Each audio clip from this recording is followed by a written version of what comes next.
obviously, have you looked into that? Do you understand why they offed him? I may have before, but I don't recall off the top of my head. Look, there are a lot of theories. I don't really care why they offed him. I know that whatever happened, it was on purpose. Whether or not he chose to off himself on that boat, like, do you know what I mean? Like, he chose his own fate versus someone else choosing it for him. I think that might be what have happened. I think, you know what, to be brutally honest, my suspicion, and I can't prove this at all, this is complete hyperbole from me. This is completely unprovable, okay? This is just theory. But I have a theory that him and Ghislaine knew something was going to happen to him. So they went out and they did what they did on that boat because that was him and that was her, right? Because she was the golden girl. She was his baby. And they chose to do the things there so that it was within their control and they could choose what to do from there. Do you understand? Do you see what I'm trying to say? Yeah, rather absolutely. than have someone else control his fate. That makes perfect sense. Ghislaine would have been 30, so absolutely. And then she could have taken control at that point. So you look at this family. You have obviously Robert the father, deep, deep Mossad ties. Then you had Ghislaine, who we all know everything about her story. They take these folks, they corrupt them, and basically they all answer to the state of Israel because of the things, how they corrupt them, right? We don't even need to go into that. But I also find it interesting, some of her brothers and sisters. You had Christine Maxwell, who just so happens to be the creator and co-founder of Magellan, which of course is this software that is part of Excite. It's a search engine. So again, this is one of these things that can track people digitally on the software market. And then you had, who was next in that family? Isabel, who was another co-founder of Magellan, another search engine, which, by the way, Isabel Maxwell has been listed as a technology pioneer of the World Economic Forum. So that goes pretty deep. And then her brother was part of a big think tank similar to, any of these, say, a Council of Foreign Relations, so on and so forth.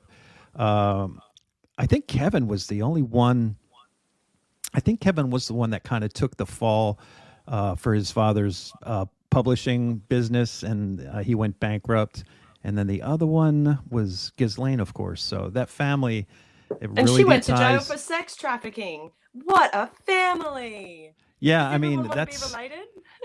And it's funny. Here we are. A couple months ago, we had the Johnny Depp case, and that thing got 24/7 coverage. And all you got from this was a few artist renderings and not a lick of information. Even the Alex Jones trial was set up like a freaking circus. Yeah. Like the whole thing is a joke. I think the Alex Jones trial and the January 6th incident are two in the same nest. January 6th was concocted so that when they bring the next false flag or they steal the next election, people will be afraid to go to Washington, D.C. in fears they'll get arrested. Alex Jones, people see, man, this guy just got levied $45 million. Maybe I'm not going to go public and talk about things like Sandy Hook and Waco and Oklahoma City. Yep. Welcome to the circus. Yep. And can I just touch on the fact that, like, the reason why these conversations trail off into these different legs is because it's all connected. It's all so deeply and intricately spiderwebby connected that you can't help but bring up these other subjects into these. So it's hard to define the line between Marina Abramovich and all of this stuff like January 6th, right? Because all of this stuff is all intricately linked by very fine details. So let me ask you this without completely circumventing our conversation. Where do you think Marina Abramovich fits in this, let's just say, Agenda 2030, this one world government push, this synagogue of Satan? Where does she fit into this whole realm? Well, it's obvious that she's one of the top magic doers in the world. It's obvious that she has a lot of power and that she's someone to keep an eye on because of that. And if what we suspect is true, like I was saying before, there's no way that this woman has existed her entire life without being trained in some way to be able to fully embody this, whatever this spirit is. Because people live on, like they have brought through Jack Parson and Aleister Crowley to now, through generational stuff, right? This is where the generational abuse comes in as well, and like that generational familial pass down of this information and knowledge.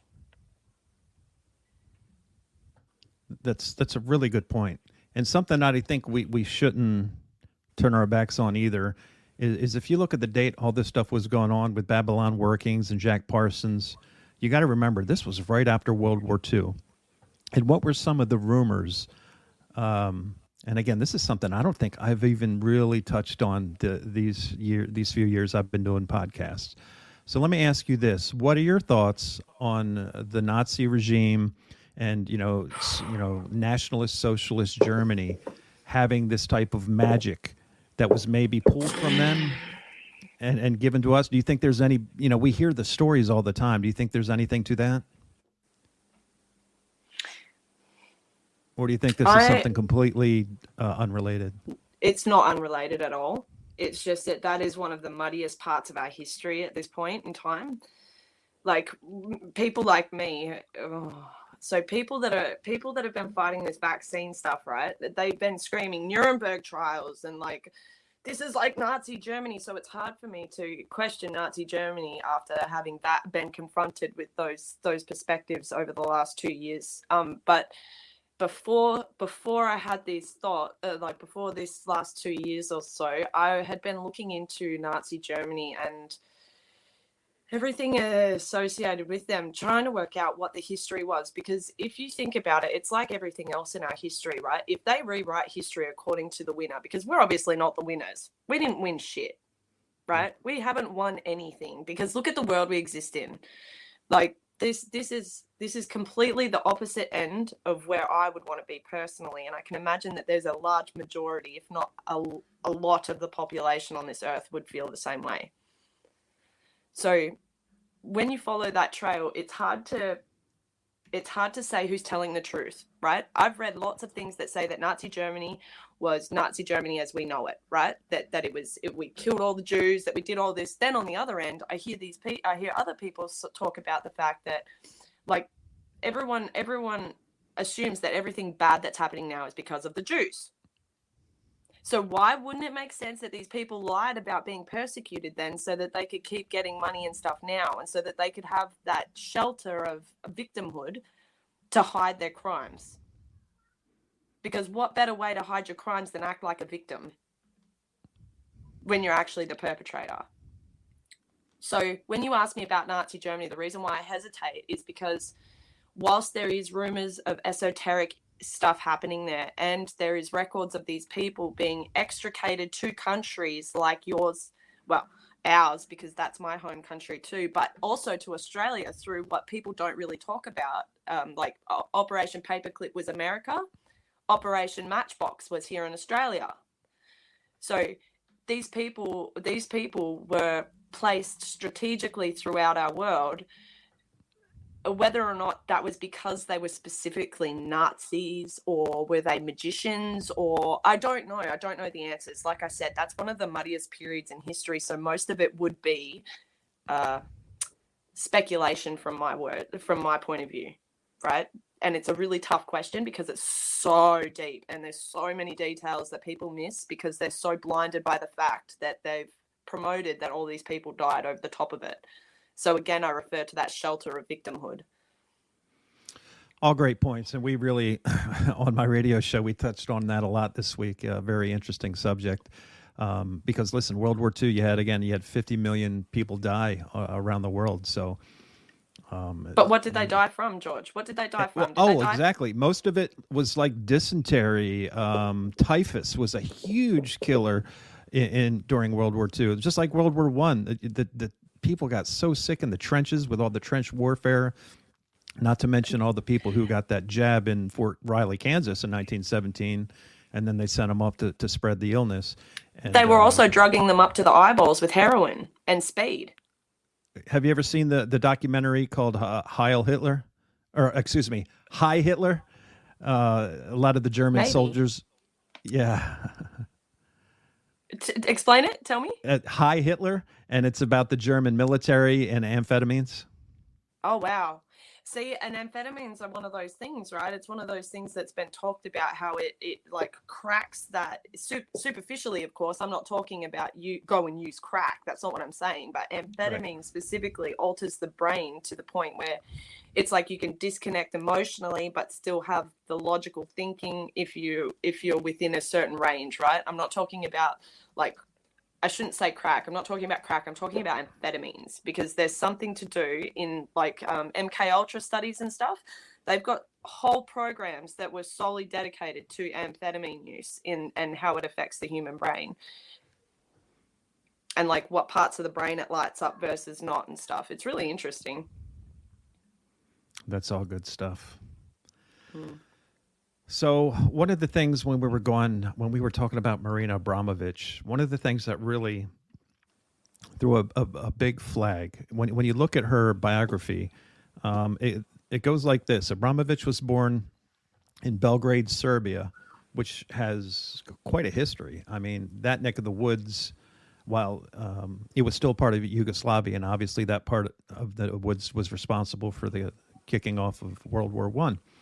But she was interviewed, and she described her family in this interview as having been red, and I'm going to say this wrong. Is it bourgeois? A bourgeois, yeah, it sounds like that. Yep. So red bourgeois is the new class. And that's this whole privileged ruling class of bureaucrats, like a communist party. So she claimed herself to be like this leader of a new class, but it also, you could say, maybe a new world order as well. And she constantly portrays that. If you look up, so if you just Google, and I say Google, just Google Marina Abramovich and then click on images. And if you look at the sets of images that scroll past your face, she is constantly in red. Always. Yep. Always. She has one piece of bright red clothing on, which again is something that symbolizes the Whore of Babylon. But again, references to what you were just saying as well, that whole new class that she claims to be. So is she claiming that class? So I've got a few questions about that, right? Because the Communist Party is represented by red as well, so that's always a question for me. There's Yep. there's also the representation of red throughout everything, like the red shoes thing that we found in Pizzagate that was weird. Like they use these things as symbology, and if you look at like the color red and the way that it's supposed to be represented in Thelema, it would be interesting to compare that to the way that, like, say, the Nazis did, because they utilized red a lot too. That's a really good point. The other thing I found really interesting is that this was really created or made popular in the 1968 student demonstrations in Belgrade. So again, you're talking 1968. That's the same year as 9/11 was instituted as a national emergency number. That was the year that the World Trade Center started building. It was really a All year that Alec, was. all Say again. Aleister Crowley, all Aleister Crowley, 11 11 11 9 11 11 11 E- 11. That was e- all for him. Exactly. So that's just another tie-in to her and the new class and the Red Bourgeois. Mm-hmm. Yep, and it's right in the middle of the financial district, and then they shattered it. Now, here's the thing: when you're looking at the Whore of Babylon via the passages of Revelation, do you want to take a look at each one and see if there's correlation?